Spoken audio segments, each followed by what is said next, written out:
what I'm trying to make sense of when I understand the extraordinary progress and evolution in the sciences and in other dimensions is what's happening around us in politics. This tumultuous time, Trump, Brexit, and in many ways, a rejection of change. None of this would have been possible unless we lived in a time of new renaissance, a period of hyperglobalization, a period when walls are coming down everywhere, and particularly the walls that separate ideas, separate our ideas that we have with each other, but across nations around the world. And it's that wall coming down 27 years ago in Berlin that is symbolic of a cascading series of political, ideological, economic, and technological leaps which have happened in our lifetimes, for many of us, our adult lifetimes. South Africans always feel that our struggle is unique, and of course it is.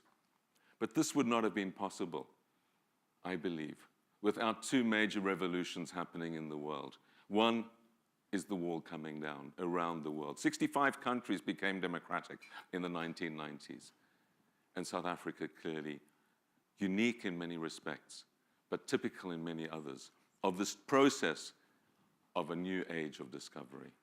And with that as well, of course, the World Wide Web being developed in the same year as the Berlin Wall came down. Fundamental transformations for the ways we understand the world, how we understand what's going on, and how we learn from each other politically and in all other ways. What we know, of course, from the Arab Spring is both that this process is accelerating and that it leads to more and more surprise. It's fundamentally unpredictable. It's unpredictable in that it's not simply more and more openness, more and more connectivity, more and more joined up. There can be very sharp reversals, as we've seen in Syria, in Egypt, and in other countries. Isolation. But one thing is certain, and that is more surprise, more uncertainty. This pace of evolution, this pace of change is the certainty.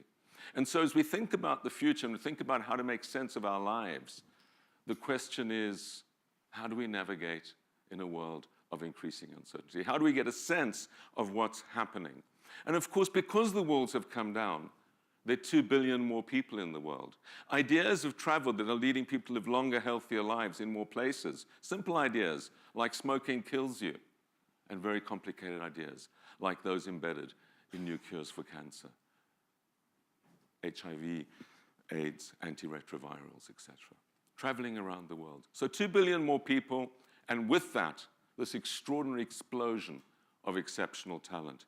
80% living in a major city or less than an hour away, and of course, not only physical, but virtual connectivity. So we move from a world of only 500 million people connected in the 1980s to a world of 6 billion people connected today.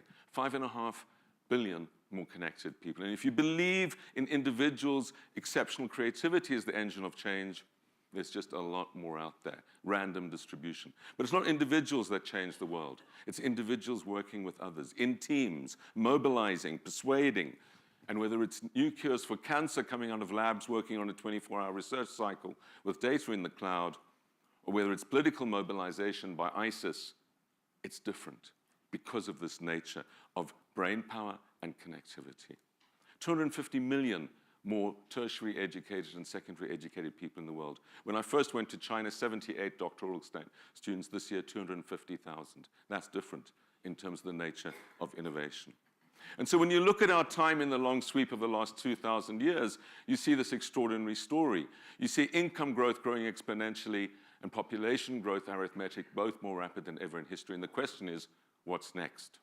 Is this sustainable? This process, which I call globalisation, by which I mean integration, connectivity, flows across borders, has brought the most rapid progress the world has ever known by far.